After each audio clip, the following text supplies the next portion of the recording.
Welcome to the Bare Marriage Podcast. I'm Sheila Ray Gregoire from baremarriage.com, where we like to talk about healthy, evidence-based biblical advice for your sex life and your marriage. And I am joined today by my two co-authors on Great Sex Rescue and She Deserves Better. Rebecca Lindenbach is here. Hello. And Joanna Sawatsky.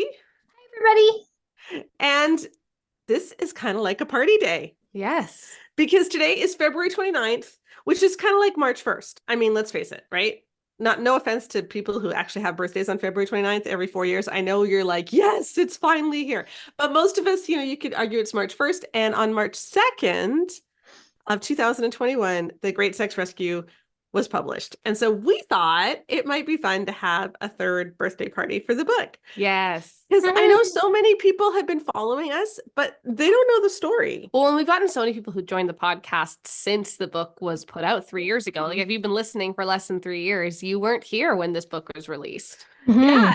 And I tend to tell this story a lot on other people's podcasts, but not on our own. And so I thought we would tell the story of GSR, tell some of the things that have happened that we weren't expecting, some interesting things that are happening now, and where we see things heading. So yeah, are you girls ready? Let's have some fun. Okay. All right. So to set the stage, I want to take everybody back to January of 2019. We were running the blog, which was then called To Love, Honor, and Vacuum. We've since rebranded to Bare Marriage. And we were really focused on what SEO. Both of you were working for me. Joanna, you started working for me about a year before. Yeah. You rescued me at the hospital when I had a postpartum hemorrhage and then offered me a job a couple weeks later. And so I time how long have I been working with Sheila and Rebecca to my daughter. Yes. Who is just 6. So. Yes. And you were working for me too, Becca. Yeah. I started working to do a lot of the blog, like the technical stuff for the website and keep it running. Yeah. So we were really focused on, getting more traffic, creating some courses, just putting good information out there.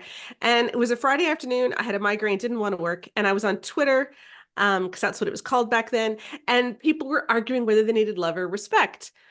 And I thought to myself, I have that book upstairs, but I've never read it. And so this would be a really good way to procrastinate and still feel like I'm doing something useful. So I went and got it. And because I'm like not a detail person, I'm one of these big picture people, I don't turn to the beginning. I, of course, flip through to the sex chapter since I always talk about sex and read that. And it was like a nuclear bomb went off. And I'm FaceTiming you guys. I think I actually FaceTimed Joanna first. I just remember being in the basement of my house with my bunny rabbit and my baby and just my head exploding. Just like, oh! Because we're reading, like, if your husband is typical, he has a need that you don't have.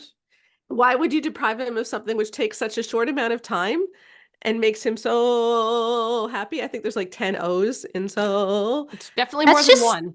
It's just such a weird double on, like, no, we don't need, no. It's just like, and the level of weirdness just got worse. And we kind of freaked out. And I thought, I've got to do something about this. So I wrote up a post about how love and respect handles sex. And I was going to run it on the Monday. And I was really nervous because we had never called anyone out before by name. Yeah, we had called out like some concepts. We'd done a series on Every Man's Battle, the idea, but we didn't say like Steve Arterburn and Fred Stoker's bok, Every Man's Battle. We just said, like, we talked about the whole idea that all guys lust. So this was new territory for us. Yeah, and I wasn't sure what to do. And so I remember going into church that Sunday. And as I'm walking in the door, I'm praying, God, I don't know what to do tomorrow. I really don't know what to do. And I had a backup post written, so that I could run one of 2 posts. I didn't need to run the controversial one. And I'm like, God, I don't know what to do tomorrow. And I sat down, and the pastor got up there and he opened the Bible to 2 Chronicles 20, and he gave a sermon on that. And I've got to read you the passage that he read. Okay. So for context, the nation of Judah is surrounded by all these enemies, and it's just too big. There's no way that they can win this, and they don't know what to do. And so the nation gets together to pray, and then a prophet steps up and he says this: "Thus says the Lord God to you, do not fear or be dismayed at this great multitude, for the battle is not yours, but God's. Tomorrow go down against them. They will come up by the ascent of Ziz. You will find them at the end of the valley before the wilderness of Jeruel. The battle is not for you to fight. Take your position, stand still, and see the victory of the Lord on your behalf, O Judah and Jerusalem. Do not fear or be dismayed. Tomorrow go out against them, and the Lord will be with you." And I was in that church service, and I'm texting Rebecca, and I'm saying, you are not going to believe what the sermon's about. And so we decided to run that post. And the traffic that morning was amazing. Yeah, it really struck a nerve. Yeah. And then we started getting all the emails and all the comments from women saying, love and respect really enabled abuse in my marriage. Like our marriage got worse after we read it. My husband used it to abuse me, and we got really concerned. And because the outpouring was so great, I decided to do that whole week on love and respect. And by the end of the week, we had hundreds of comments. Yep, we actually did our first pass at a little research project that week. My daughter was sick with a fever, so I had lots of time to get things done because she was just wanting to nap. And so as she napped, I put together a thematic analysis of all of the comments that came in to go up on that Friday so that we could say this is what we're actually finding kind of in real time. Yeah. And it really resonated with people. And so we thought we've got to do something about this. So I said, you know what? Okay, there's a focus on the family logo on the side of the book. The people that focus on the family must surely care about this. This must be a thing that they just don't know about. They must not be aware of these problematic undercurrents. And so let's let them know. So I went back through, did a more formal thematic analysis, wrote up a really nice report for them. It had like 5 points. It was short, to the point, but it hit everything it needed to hit. I'd read through the book. I was horrified, but I slogged through it. And then we sent it off to Focus and said, here it is, our best work. Yeah. And Joanna, you said to me, like, they're going to get back to us within a week or two. Yeah, I was sure. Because at that point, what I hadn't learned yet, and this was how naive I was, I believed that if I did my best work, if I showed them that this was a problem, and I showed them that in a way that was convincing, logically sound, made sense, all, that it ticked the boxes, that they would listen to me, that they would have ears to hear. Because surely they cared about truth. Surely they cared about the women. Surely they cared about all of these things, right? And so I was convinced that they would get back to us because that was the just thing to do. And I was like, I don't think so. But you were still very optimistic, Mom. I was the only one who was like, there is not a sliver of hope. Like, I had already, I was pretty confident nothing was going to happen. Both of you guys are much more optimistic. I think we were very much a red light, yellow light, green light situation. But Yep. Yeah, probably. Okay, that's probably true. Yeah. But I had met Jim Daly several times. I'd been on the podcast. He'd always seemed like a nice person to me, and I genuinely thought he would care. And they didn't get back to us. Months went by. And one day I was doing my dishes and Joanna called. And I had been sitting on my couch and stewing and thinking about the health effects of these teachings, right? That we were seeing problems with orgasm, problems with pain. Like, oh, if this is connected to all of these ideas, that's a public health problem. And I said, your master's in public health. And I have my master's in public health. And I like the public health stuff. And I thought, okay, you know what? I know I have a baby. I know I don't really have time. But I'm just going to go back to school and I'm going to do my doctorate in looking at the effects of these evangelical teachings. And so I called Sheila and said, I think I need to do this. I think this is the next step from what we're finding. Yeah. And I said, Joanna, you do not have to do a PhD to do a study. I am sure we can get a publisher to pay for it. And you laughed. But within 72 hours, we had an offer. Yeah. Which is unheard of. On the book. Yeah, we didn't even write a book proposal. We just wrote up like an email. It wasn't even like a long email. I remember we wrote, it was like, hi, these books are bad. No, aren't doing good. And like, people want to talk about it and we want to do a study and write a book based on that. And they bought it. Yeah. No, what was wild was that my husband, Josiah, was at work one day and he came home and I was like, so honey, I'm going to be an author. That was it. That is not how this goes, people. Like, yeah. I did not have the typical becoming an author experience. Yeah. So over the next few months, we got our survey ready. I remember we actually signed the contract for the book while you were like a day postpartum. We have a picture of you lying in bed after giving birth to Alex. Yeah, I look great. October 2019, we signed the contract, and the survey went live like pretty much the next day. Yeah. In November of 2019, and it was live until January, which again was God's timing, because if we had waited a few months, we would have hit COVID, and no one knew that at the time, but it would have just made our findings really difficult, because we would have been saying, like, before COVID, how often did you? Yes. And it's just more complicated, right? So we did that survey, and I was praying for 10,000 people. I was like, I just want to have 10,000. Yeah, And I Joanna was and I saying, kept on telling you, like, 5,000 is fine, 2,000 is easy. We could even do it with 2,000. Like, yeah, I was like, we don't need that many. We don't need that many. We're going to have the power. It would be nice to have lots, because then we can go deep into the crosstabs, but it's going to be fine. Right. I'm like, I know, and I know that statistically 2000 is fine. Like most, when you read polls, political polls, they've only got like 1,000 people. Like you don't need a huge number to do this. I knew that. But I'm like, if people are going to take us seriously, we need to sound big, right? And so we got the word out there. About 40% of our respondents came from my links, 60% came from other people. We were able to track it. About 80 influencers, including some of our critics, were sharing our link. Like there are critics now. A bunch of people were sharing. We had prizes for whoever brought the most people.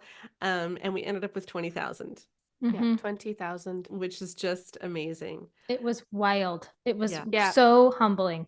A quick fun fact about that 20,000 too is that we broke SurveyMonkey. We're pretty sure that we actually changed how SurveyMonkey does things, because when we did it, there was an unlimited option, and you could just have an unlimited amount of respondents.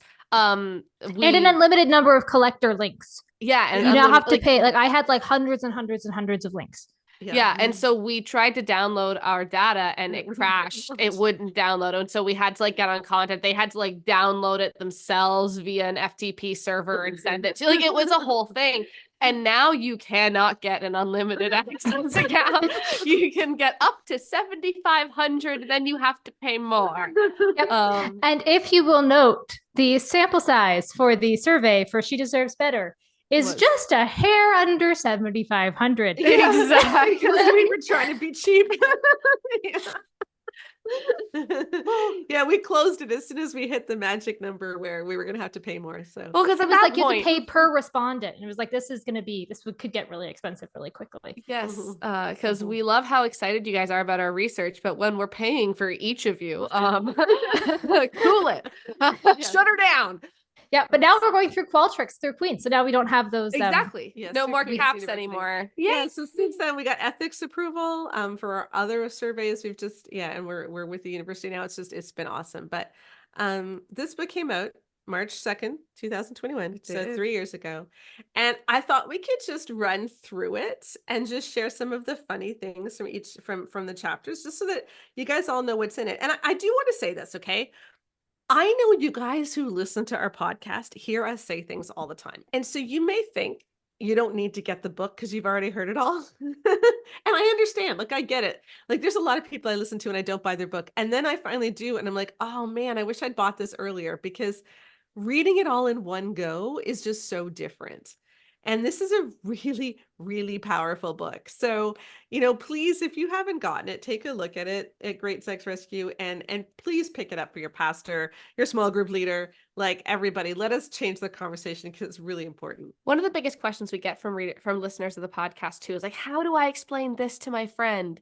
The podcast is relatively unscripted. It's not really edited, other than to cut out when we say something really dumb and are like, Katie, cut that out. Yeah. But our book is the place where if you want to like know how to explain something or how to present something in a short, simplified, concise, well edited way, this is just a good place to start. Just so you know, there's also a lot of extra stuff in here that helps you kind of reframe as well, so it isn't just like, I don't know what to believe anymore, but hey, here's what's healthy. So yeah, that is also one of the big pluses I think for the book, is we do get a lot of questions about like, but how do I explain what obligation sex is? It's in the book. Yeah. There's a really easy paragraph that kind of explains what it is in the book, and the book has all the pretty charts. There's so many charts, so it's all fun for that. Okay, in that last chapter where you guys each wrote beautiful things to your kids. Yep. Because at the time where we were writing this, you had a little boy. Yep. And Joanna had two little girls. Yes. By the time the book came out, I had two. I was pregnant for most of the time we were writing it. Yeah. And that's what people don't realize. Like Joanna was running the last stats for this book, like 2 weeks postpartum while she was moving to Iqaluit. Yep. Yeah. I was which is checking the like- statistics in the we had to do a quarantine hotel for 2 weeks Yeah. because of the COVID restrictions to where we were moving. Because anyway, long story short, very remote. They needed to not have COVID get up there, so they made us quarantine. And so I was in my quarantine hotel with my baby and my toddler. We weren't allowed to leave our hotel room except to go for a short walk in the Yes. parking lot. Yes. And there it was that I did all the stat checking, making sure everything was good. Yeah. So I think it's a really, really powerful book. And again, if you haven't gotten it yet, hey, say happy birthday to us. And let's see this thing move on Amazon. Like, let's get it way up on Amazon. It has stayed really high on Amazon ever since it came out, but let's get it way up again. At one point we were number 19 in Kindle. We were higher than some of the Harry Potter books for a while. There was a Grumpy Dad romance novel. Yeah. So thrilled. It was above us for so long. Like we were hovering right below it. And then we crossed the Grumpy Dad romance. And I was so thrilled. My husband can be a bit grumpy. And I was like, look, we beat you. Ha ha.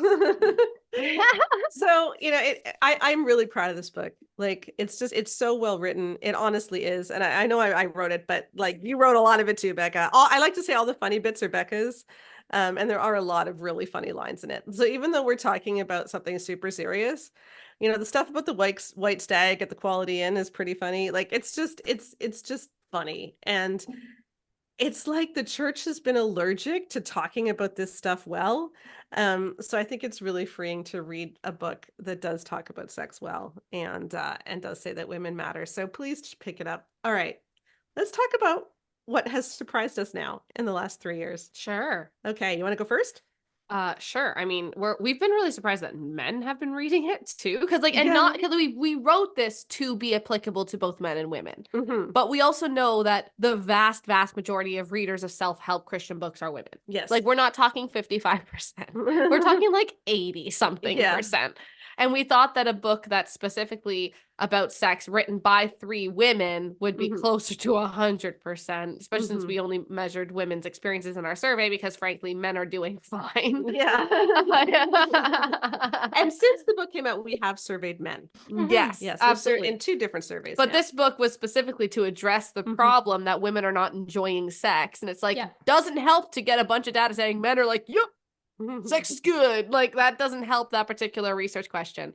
So we were surprised that so many men read it. And we were really surprised by how many men we were surprised, but it was part of our hope. So we were more like happy to see our hope realized that so many men found the book incredibly freeing for themselves as well. Yeah. And we're able to get rid of a lot of shame and just actually enjoy their marriages a lot more, and both them and their wives are just so much happier because a lot of the pressure and shame and fear is gone. Yeah, so if you want to see this, seriously, okay, as you're listening to this podcast, go on Amazon, look up the Great Sex Rescue and look at the reviews. We've got almost 2,500 there, and a lot of them are written by guys. And that's been so nice. Also single women. We were really intending to write this to married women, but I mean the number of single women who have written saying, this has actually made me ready to get married, because I always thought I wasn't going to get married because of the way the church talks about this stuff. Yeah. And now it's like maybe I actually can.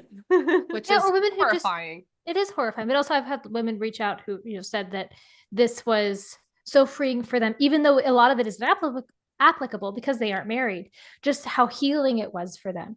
Whether or not they end up getting married down the road, they're so glad that they read the book because it was able to just heal some really hard things for them. Yeah. And especially divorced women too. We got that as well a lot. Okay. Another thing that really surprised us is we thought this was a sex book. And for so many people, it has actually been a faith book. Yeah. Like this has been a book that has brought people back to the faith. Yeah. And help them on their journey. And again, we just were not expecting that. And we're really humbled by that. I get these emails constantly. I ask people for their stories and I was so inundated. And if you sent me your story and I don't read it right now, please know that I was encouraged by it. We don't have a lot of time to read everything, but I thought we could read a couple. Yeah. And just hear what people are saying. Here's one that someone sent us. I can't even think about how the book has changed my life without tears. It has caused me to start questioning literally everything, which is a good thing. I was your typical good girl who went along with what she was told. I didn't make waves, didn't question, but I also felt like I lived in a box. Was told I was a manslayer because I had larger breasts and was a problem because men noticed me. I felt such great shame for being female. I constantly wondered who I was and suffered massive self-doubts. As an adult, I'm still discovering who I am as I just went along with what I was told. What do I like? What am I drawn to? What are my strengths? What is my purpose? I would read things like all men lust and knew it was only a matter of time until I was raped, and it was a self-fulfilling prophecy. I was in a sexually abusive relationship in my early 20s. I felt so powerless, voiceless. I felt I had nowhere to turn because the woman is always the problem. I never even stopped to question that I may have been the victim. I took full responsibility. I didn't even call it abuse until years later. I thought I was just getting what I had coming. Many times I thought God hated me. I didn't want to be a woman, but I didn't want to be a man either. They're powerless to lust, right? Lose-lose situation. I heard messages about men and pornography and lived with the reality of it in my own home. I saw things on the screen by those taking pleasure in it and further solidified my view of women being objects and silent ones at that. I read The Great Sex Rescue shortly after it had come out, and it broke me how validated I felt. Never before had I considered that men should be accountable for their minds. Never had I considered lust didn't have to be the overarching theme, even of a Christian man's life. So many things. I didn't believe my husband when he told me he wasn't into pornography. I assumed he was lying, as all men who said that were, because men lust. That's just the way it is. If they say otherwise, they're just liars. Such division that message gives. My marriage has blossomed unlike ever before. It is beautiful. My husband is a good man, and I have learned to genuinely trust him. I have found my voice. I am currently leading a study through your book, The Great Sex Rescue, with the group. Every chance I get, I give copies out. I've given out a dozen at least. It doesn't cease to amaze me how my story is common. It wasn't just a me thing. I have since become a certified grief educator and am overwhelmed at the amount of unprocessed grief in me and others. Grief over not having known, grief from mistreatment and not knowing one's worth in Christ, grief over lost time that cannot be restored. Once time is gone, it is gone. Life goes on, but some things are irreplaceable, like time. Some say they wish they hadn't been born in this generation, but I'm thrilled to be a part of the awakening and shaking up that is going on.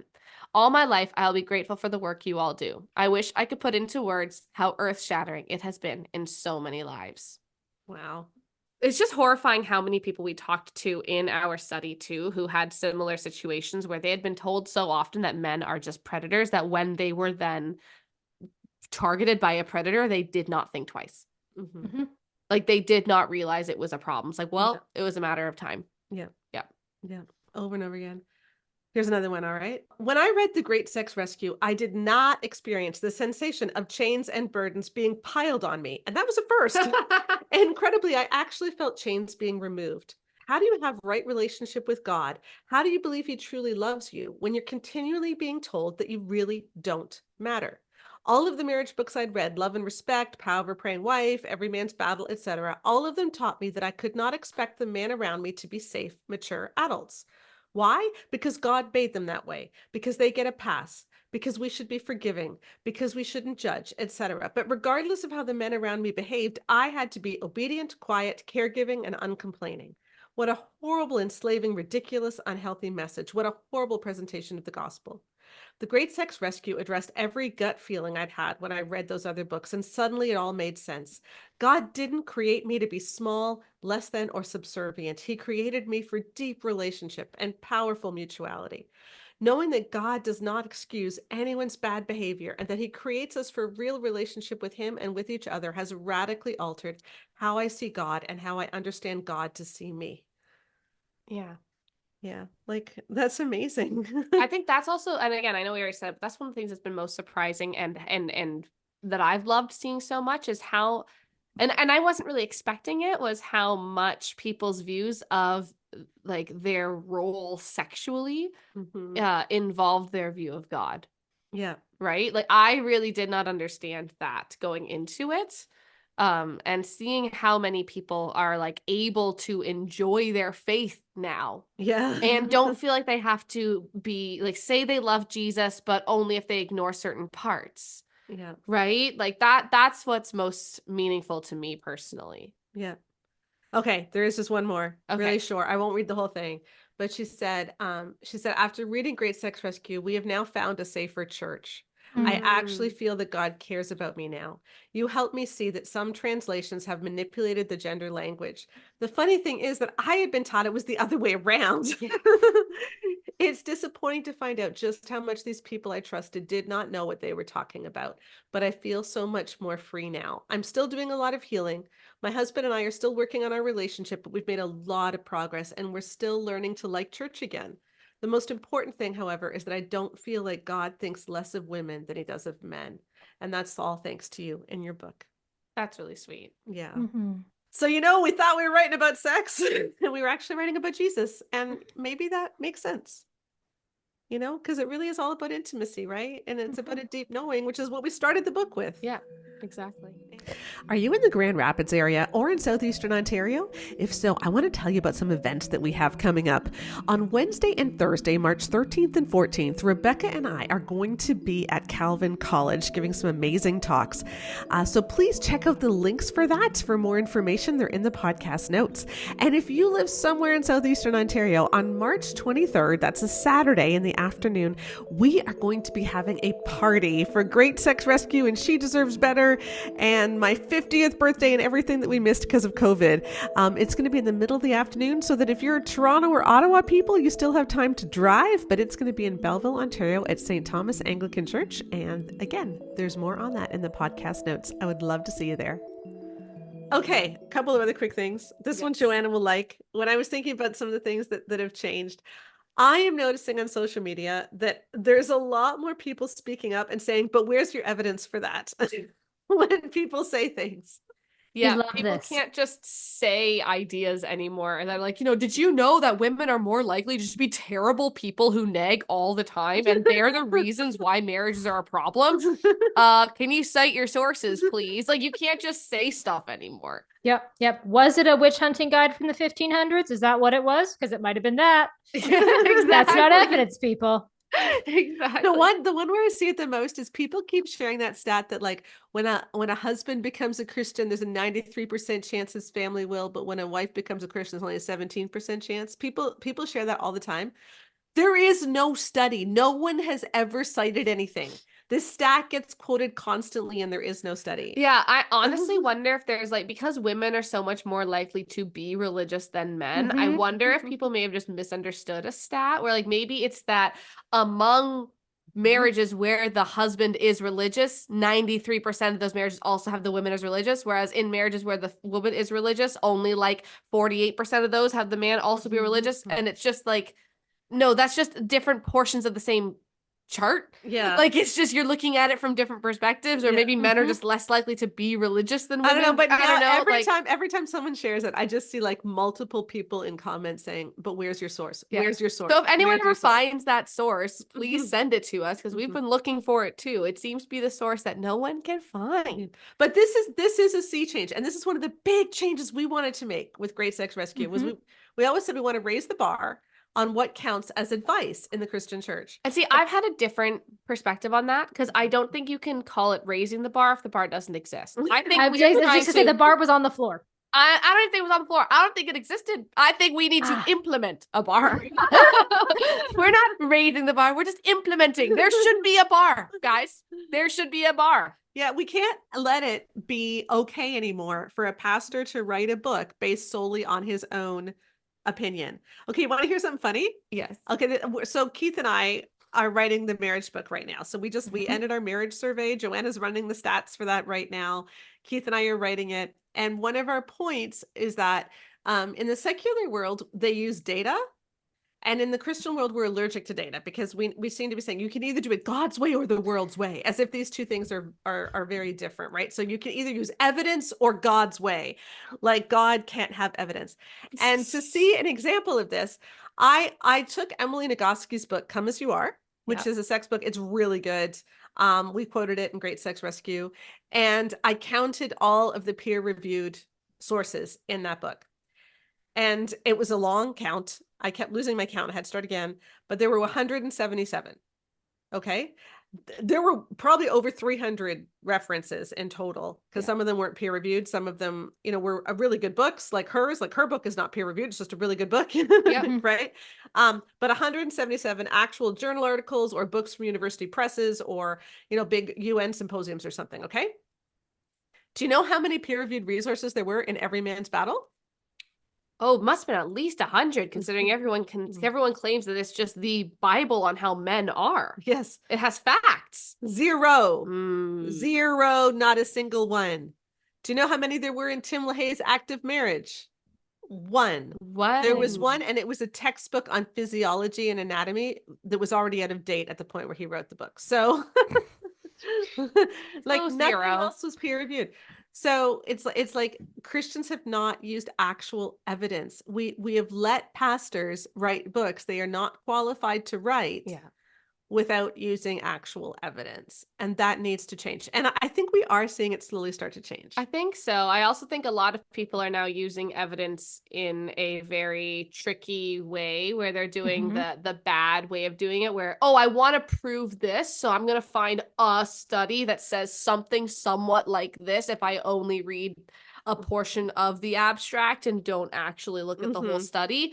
And they're citing that. Well, yeah, like a great example would be when Shanti Feldon talks about how visual men are. She uses, and Gary Thomas does this too. They tend to use a study from 2004, and they ignore the meta-analyses from 2019 and 2021, which included the study from 2004, and found that there actually is not a difference in the visual natures between men and women. Yeah, not one that's biologically based. Yeah, so they're ignoring the more recent, more rigorous, more comprehensive research in order to cherry pick a study from. Yeah, exactly. Yeah, that's older. Yeah, so we do see that, but for the most part, at least we're teaching people you're allowed to kind of question the sources. And quite frankly, if someone's only got like 10 or fewer studies and they aren't doing their own research, they're cherry picking, friends. Yeah, they just are. Yeah, exactly. All right, here's the next thing that has surprised me.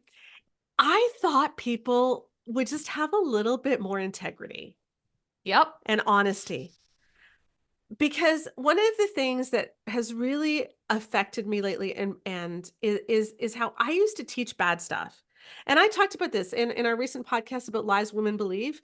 One of the reasons that book hit me so much is because I can remember teaching some of those same themes from the stage. When I was trying to make sense of my son dying, I can remember saying some of those same things that Nancy DeMoss Wolgemuth is saying, and I can see how harmful that was. And I think that's why it hit me so hard. And I know after we looked at our research and the findings, like I realized how a lot of the stuff I taught, like it really did border on obligation sex. And the things I taught about libido just really weren't right. And in the Great Sex Rescue, like there were 3 separate times where I said, I did this wrong. I'm changing my message. We took down blog posts. I took some books out of print. I've done the best that I can to make up for some of the things that I said in the past. And, I'm just so grateful that my listeners have had such grace and my readers have had such grace, and we're all learning together. And my commitment to you is not that I will always teach everything correctly. It's just that when I learn something that I'm wrong about, I will switch how I teach it. And that's really the only thing I can commit to, right? That's all anyone can commit to, right? Because all we can do is report what the evidence has taught us so far. We just expected that everyone else was also living with that motto, with that kind of moral. Because like it's easy. All of us, our base instinct as people is to assume that others see the world the same way we do. That's why if we are very backstabby, suspicious, mean people, we assume everyone else is trying to backstab us, is mean, is suspicious, right? Yeah.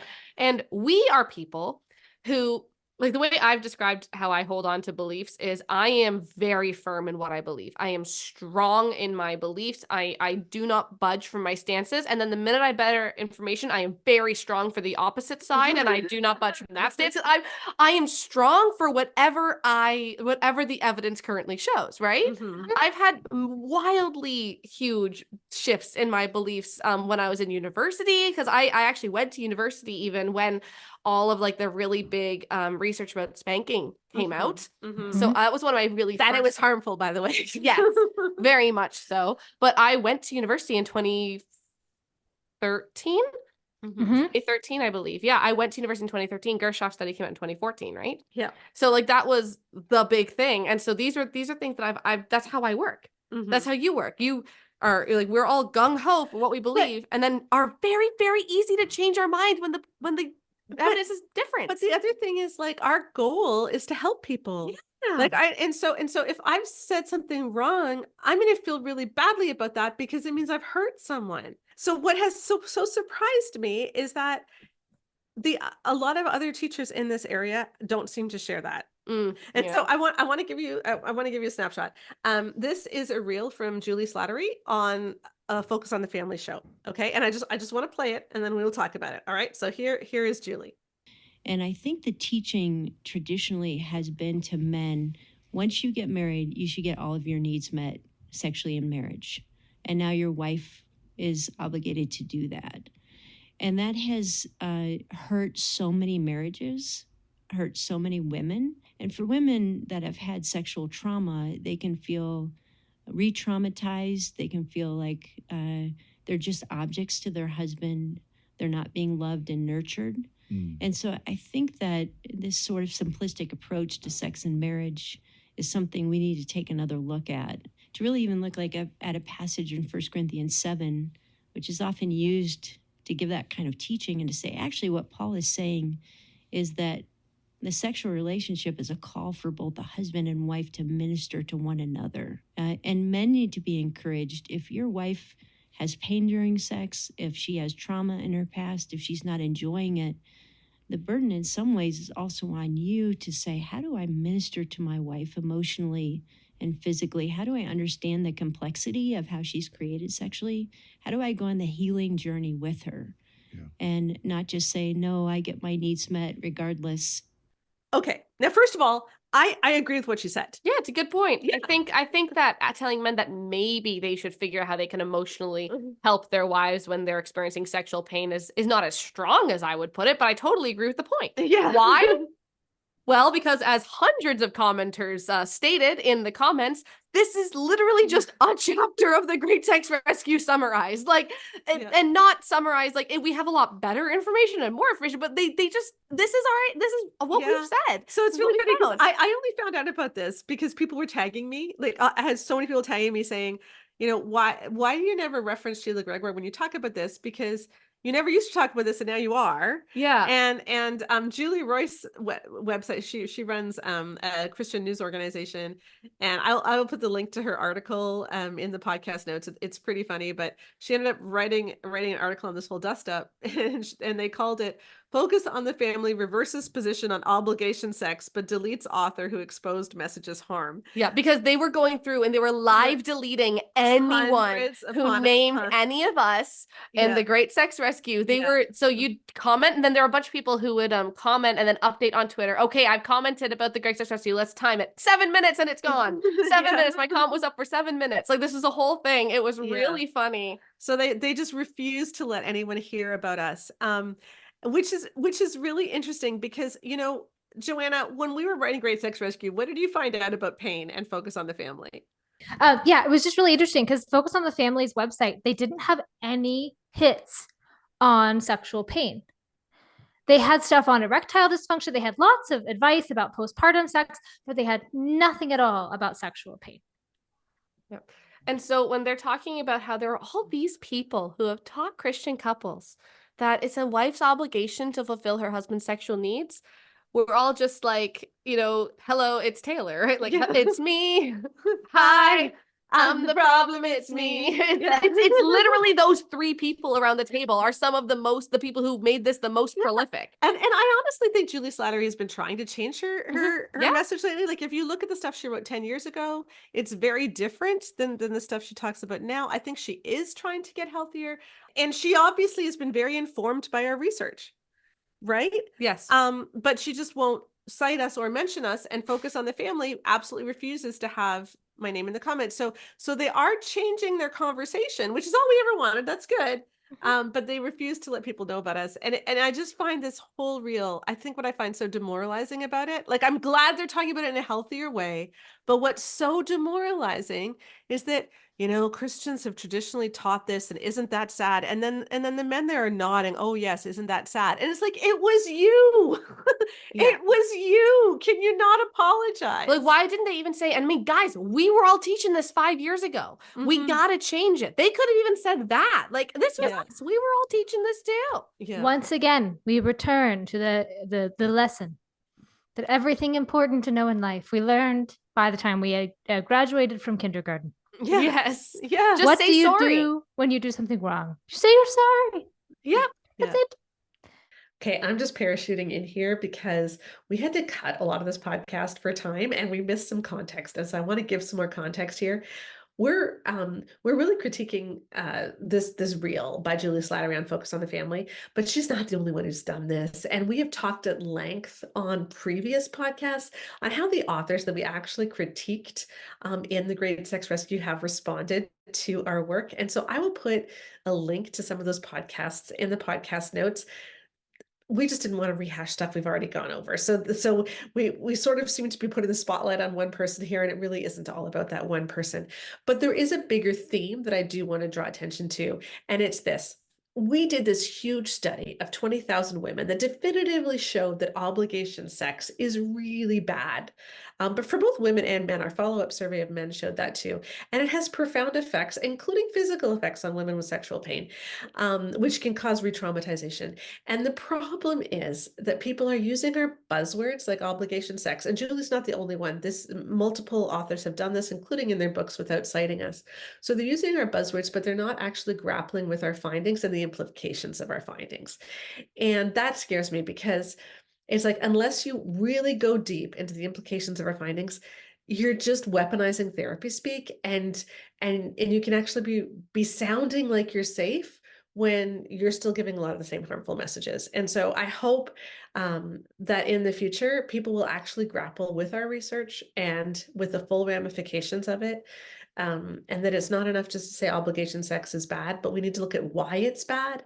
And we need to look at what dynamics have led to obligation sex in the first place, and why the church has been teaching it, and what we're saying about male and female sexuality. It isn't just enough to say obligation sex is bad. We need to look at the complete picture if we're going to get healthy. And that's what I'm seeing is missing here. Okay, back to the podcast now. I guess another thing that really has shocked me in the 3 years is that people are so angry that we have called out other authors. Yeah. That we have become like in Harry Potter. We are like the people who must not be named. I do want to say, I think that's really sad for you, Sheila. Like, I don't feel it because I was never big in this world. These people weren't my friends. I don't know any of them. Like, I'm an outsider who kind of came in based on my random skill set and how applicable it was to this area. But these were your people. You've lost friends over this. You risked things. I didn't really risk stuff by writing GSR and by changing how I was teaching because I wasn't teaching. But you have risked things, and you have shown the way of how to have integrity and how to walk the path of faithfulness. And it's sad when other people who you thought were your comrades and who you thought you were linking arms with aren't doing that thing. Like, it's been sad for me to watch it as your colleague and as your friend. Yeah. And I know I try to joke it off, and I try to just say, okay, let's just work to the next thing. Let's just, and when we are glad the conversation is changing, but a reader sent in an email. They actually emailed Juli Slattery after this happened. And they said, I'm just curious, like, so much of what you talk about sounds so much like Sheila Gregoire now, but why don't you reference her work? And this is the reply that they got. And I don't know this person. They just forwarded me this email from Juli Slattery's organization. And the email said, Juli is familiar with Sheila's work and is grateful for the ways her research has helped couples reframe their approach to sex. So yeah, good. Okay. While Juli's and Sheila's messages complement each other in many ways, they have different convictions in how to handle disagreements within the Christian community. For this reason, Juli has chosen not to engage publicly with Sheila's resources or teaching. So I'm just going to translate that for a minute, okay? Yeah. So they agree that Juli has been inspired and it does sound like has changed what she said because of our work. Yeah. But because she doesn't like that we're actually naming the people who poisoned the water, she's going to keep promoting our ideas without actually citing us. Yeah. So that is really, really dishonest. Yeah. That's actually a serious lack of integrity, because like you can totally say, and you know, the research from Great Sex Rescue found this. Now, I don't agree with the way they call people out, but the research is solid. You could say something like that. Yeah. You could say, I have serious issues with like the way that these three authors handle things, but like but you have to cite. Otherwise, what you're doing is you're saying, I'm going to lie and make myself look like these are my ideas. Because that is what it is. If you're inspired by someone, get your ideas from someone else, and then you present them as if they're your own, that is actually lying. That is lying. And it's just totally not an act of integrity.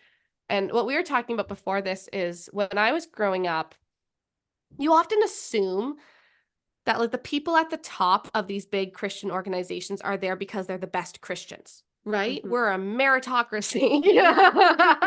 Right? If you're the best Christian, you'll become the most successful Christian. You'll be the Christians with the most power must have proven that they're the best Christianist Christians, right? They're the most like Christ. So the people who are running things like Brio magazine from Focus on the Family when I was growing up, and that's what I was reading, they must be the best Christians ever because they're at Focus on the Family. And what we've realized going through this is that that's actually not true. You know who gets the most power? Typically, actually, people who are willing to work against integrity, people who are willing to do whatever is needed to get ahead.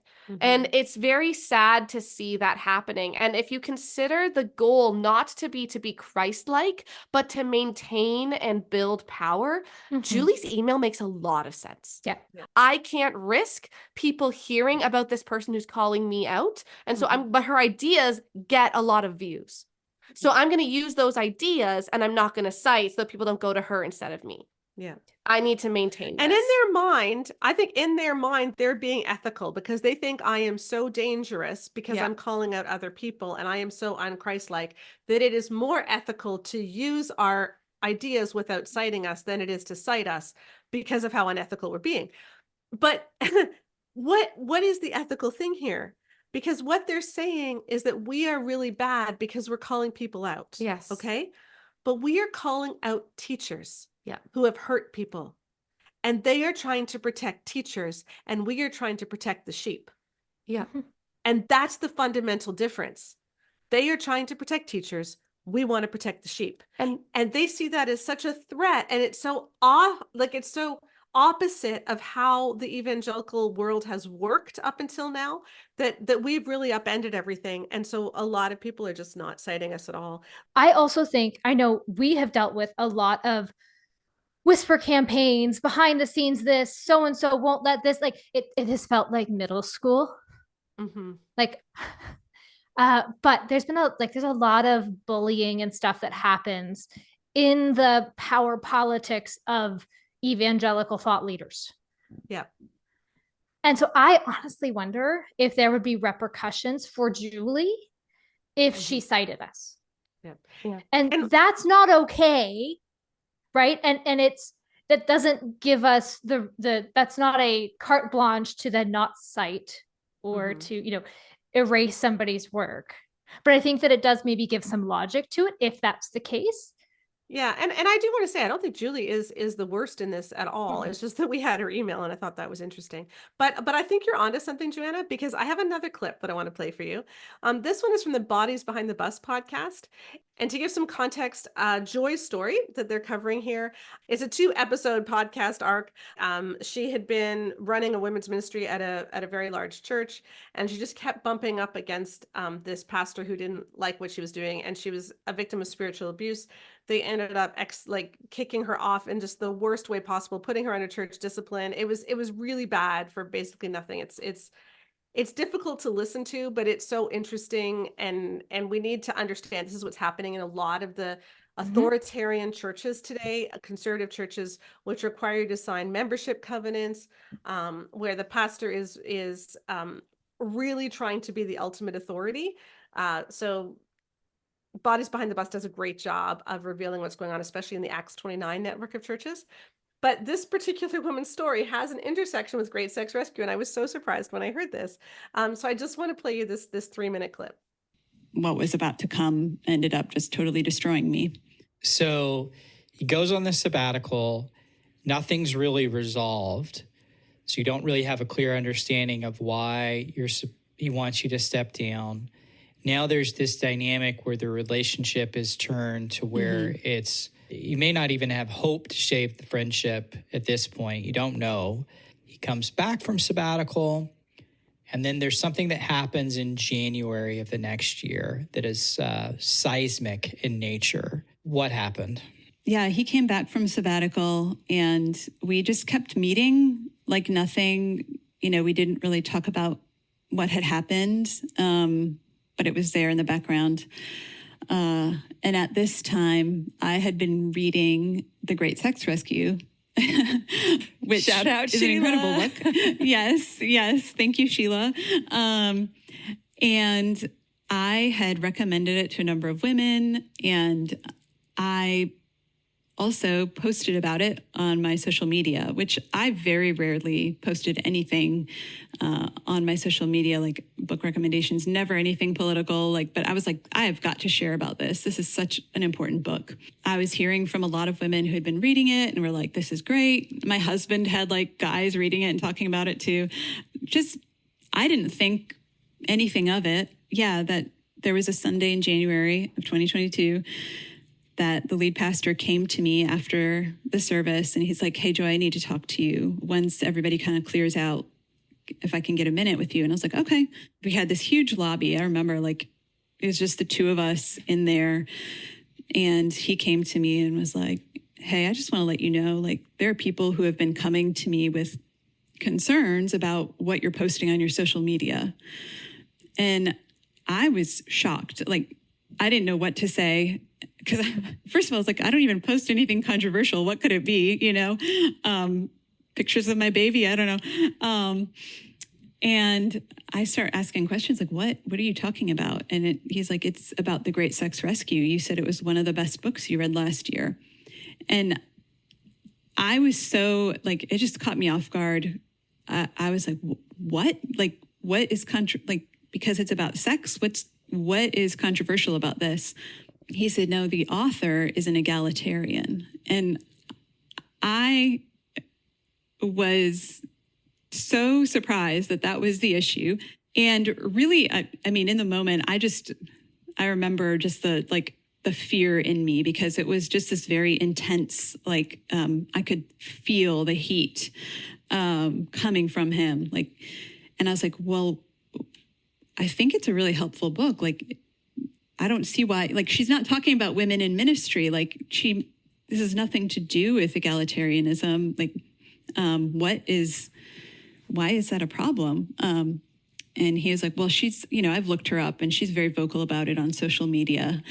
I was just trying to find my footing. I don't even know what to say here. But I was just like, well, first of all, if people are coming to you, why wouldn't you have sent them to me? If they have problems, shouldn't they come to me about it? And I don't remember specifically what he said in response to that, but I do remember saying to him, is that really the way you want our church to run? I just found that can you imagine? So you're in the foyer of the church, and your pastor comes over and he starts reaming you out, and you don't even know what it's for. Yeah. And he says, well, it's what you post on social media. And she's like, what did I post? And then you find it's Great Sex Rescue. And it's like, what's wrong with Great Sex Rescue?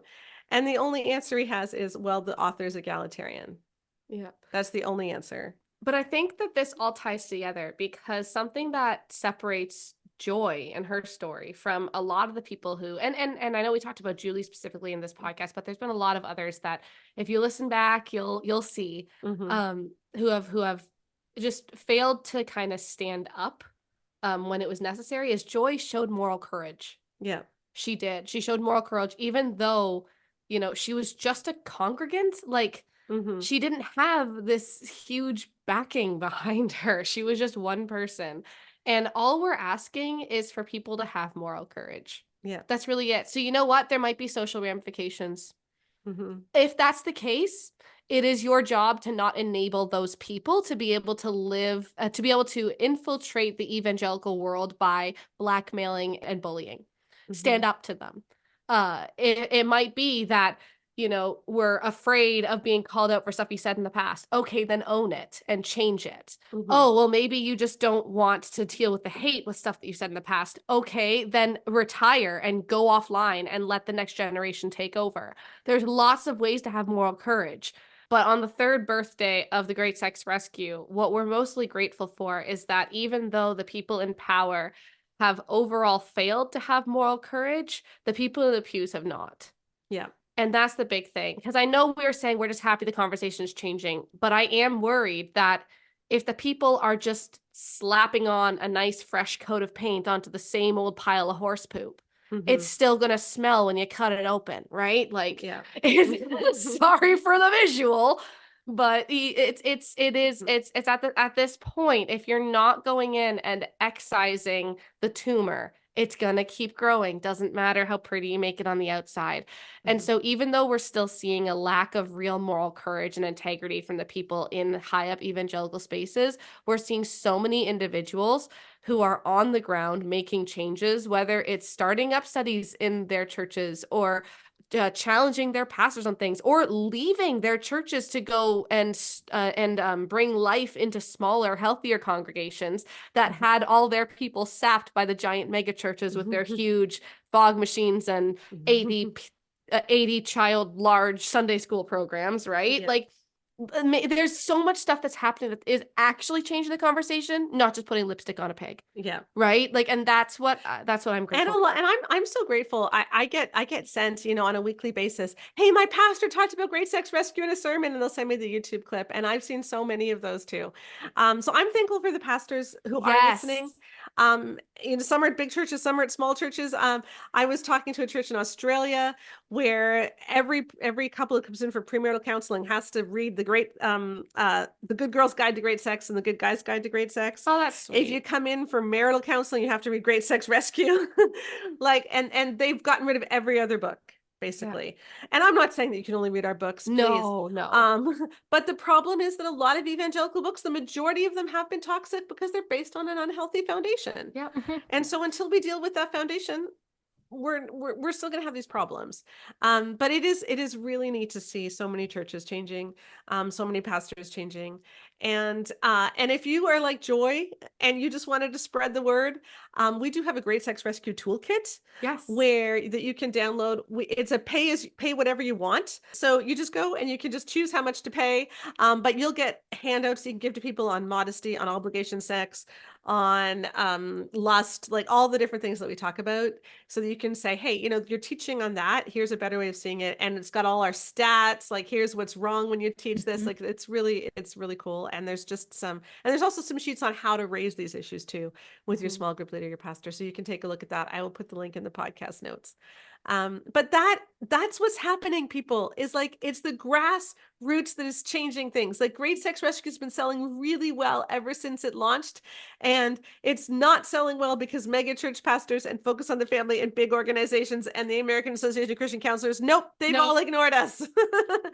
They've all ignored us. But individual counselors are using this book like crazy. Yeah. Pastors at like mid-sized churches are using the book like crazy. And that's what's changing things. And so I was really naive, and Becca told me I was naive when it came out. She told me that the people that we were calling out were not going to change. No. And I still pray. I still do pray for like one or two, just because it would make me happy. But even if they don't, it doesn't matter, because God is doing an amazing work, and He's rescuing the sheep. And this book is bringing people back to Him, because people are remembering that, women matter too. And when people act so angry about us, you have to wonder why. Like, you have to start asking, okay, what is wrong with wanting women to reach orgasm? Why is that making you so angry? Why are you so threatened by the idea that men don't have to lust? Yeah. That this is actually something you can get over. And if people are that upset, you got to start to say, what's really going on here? Yeah. Okay, so at the end of the book, you guys said what you were hoping for. Has that changed? Do you have anything new that you're hoping for now? I mean, I'm so, here's the problem. I think we were hoping for a lot of things in a much more optimistic place in terms of the larger evangelical powers that be. What I'm hoping for now is that they crumble and fall. Because I don't see a way forward unless they change things. Like, I think there's a level where my hope is that the people who are in the pews start actually being able to shepherd each other instead of turning to these huge multi-million-dollar donated like organizations whose entire jobs are to sit on literal thrones in like recording studios that cost more than my whole house. Like talking about how women should just stop expecting as much from their husbands. Like, that's my hope. My hope is that we stop listening to people who are being paid ridiculous amounts of money to say what donors want them to say. And instead, we just get back to community where we actually can be the body of Christ together instead of all of us listening to almost this God mediator mouthpiece just because they're popular. But that might be a little bit too jaded. My thing, here's the thing though. I've just heard from so many people about how much good is happening on the small scale church. Yes. That I think we're losing so much by focusing on the large scale Christian evangelical complex, right? Like the evangelical industrial complex. That's my hope, is that disappears. Because I think that then we'll actually be able to reclaim the beauty and goodness of Christianity. Because I think most of the goodness of Christianity is happening at small 80-person churches. Maybe that's in Canada. Yes. That's in. I mean, we're not saying that you can't have a good church that's 400, but No, I'm just saying like there 400 is big for Canada. 400 is really big for Canada, guys. Okay. So like, no, but you know what I mean though. I think that when we see focus on the family as the epitome of Christianity, we lose the community aspect. And I think that a lot of the antidote to these negative teachings is to knowing what actual people are going through. Because the number of women in our focus groups who said that all they had ever done was read these books and listen to Focus on the Family, they never actually asked their friends, hey, does your husband make you act out pornographic fantasies? Yeah. And the minute they did, their whole world crumbled. Because they were like, that's weird. I thought this was normal because nothing at Focus on the Family made me think that this wasn't normal. I was just told that he has needs and I need to meet them. And if he has needs for porn, he's probably not getting enough sex. Right. And so actually talking to real life people who are like, Jessica, no, that's not, you don't need to do that. Yeah. Like, I think that community is so much of a protective factor, not when you're in high control communities, obviously, but the vast majority of people, even conservative evangelical people, are not in high control communities. And so I think that's the thing that I hope for, is that we actually get to know our neighbors more and we stop listening to places like Focus on Family. Yep. What about you, Joanna? I think my hopes for my girls has stayed the same. As far as hopes for the church, so this is a very Canadian take. I also think that Frozen 2 is a very Canadian movie, even though it's not Canadian. Right? Okay. What do Anna and Elsa learn at the end of Frozen 2? We haven't watched Frozen 2. Tell us. Yeah. They have to go and they have to make reparations for what they did wrong. They have to go and they have to make the past right. And that breaks the curse. It's about truth and reconciliation. It's literally a truth and reconciliation movie. It's great. I love it. The lore doesn't make any sense, but who cares? Because it's a fun story. And there's an 80s music video in the middle. But essentially, that's what I'm hoping for. I'm hoping for truth and reconciliation. Broadly across the world in lots and lots of areas. And do I think that I'm going to see that? No. But this is an idea from Tolkien. He talks about the long defeat. And I have hope that maybe we'll see a victory, and maybe after many years, we will see the truth and reconciliation thing actually happen. Yeah. But if not, we'll keep seeing glimmers. We'll keep seeing that vision of a far country where perhaps this will happen, where we continue to see the beginnings, the first fruits of the great redemption that will come at the end of all things. My hope regarding the evangelical industrial complex, I don't know that I have a hope anymore. I feel like I've kind of given up on having an expectation. I would love it if I were to be surprised. And you were the green light. You were the most, they're going to get it. You were the last one to jump ship on evangelical churches too. I was. Yeah, it was hard for me to because again, I just believed that it was me who was the problem. Yeah. Right. Mhm. That if I could say it correctly, then they would listen. And that the problem was that I wasn't saying it in a way that was intelligible, that I was to this, to that, not enough this, not enough that. And accepting that actually, no, I was doing my best. And that actually, no, they should have listened to me was really empowering and really sad. So I guess maybe a hope is that other people will have that same experience where it's like, no, I really was doing my best. I really did try to say it. People didn't want to listen. Yeah. Jesus had the same experience. So did Paul. Mhm. Not to say that I'm not Jesus in this story, but just to say that, you know, this is not, I'm not the first person to have this particular life experience. Yes, Mhm. exactly. Yeah.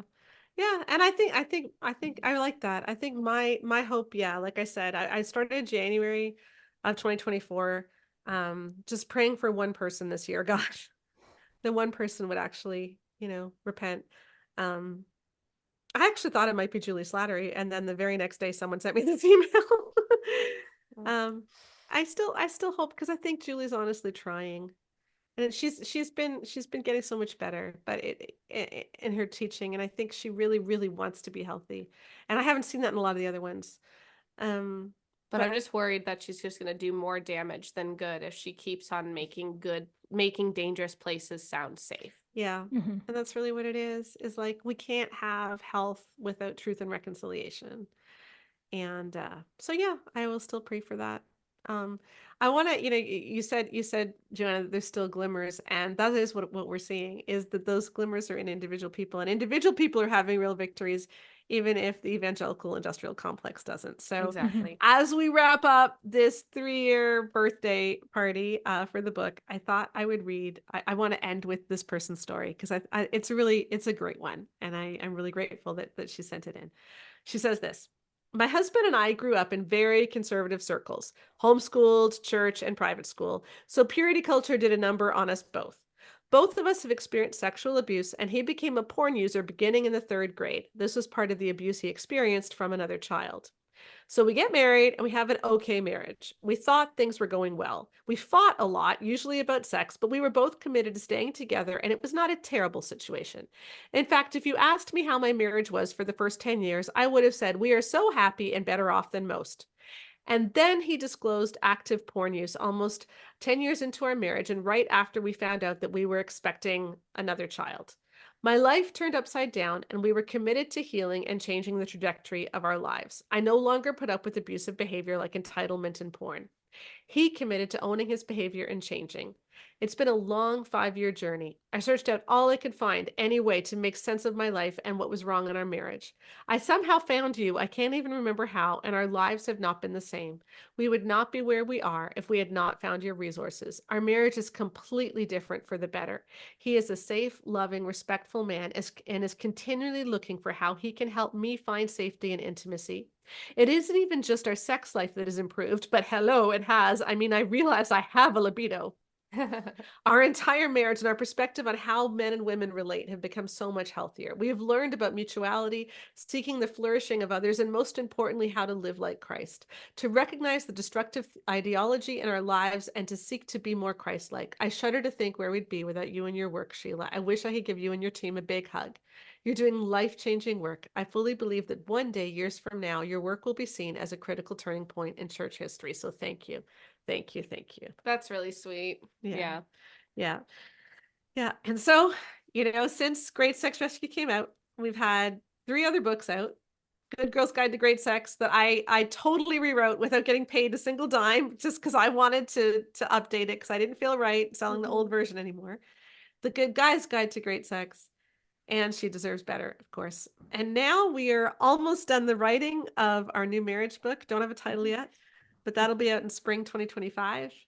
And onward and upward, we're gonna change the church, one person and one family at a time. Even if even if the big industrial complex doesn't change, I think families and churches are going to change. Yeah. And that's how Jesus works. Jesus works on the margins. Jesus works with people, not with power. And I love it. I love it. So thank you for being a part of this for the last 3 years. Thank you to everyone who's bought the book, who's shared the book, who's rated the book on Amazon, who's posted about it on social media. And thank you to everyone who sent us encouraging messages, because it really does help combat the negativity. Yep. Yep. And hey, if you want to give us a birthday present, pick up the Great Sex Rescue. Let's see it rise on Amazon rankings, especially for our birthday, and give it to a friend, a pastor, a small group leader. But let's keep changing the world. Thank you. Bye. Bye-bye. Bye.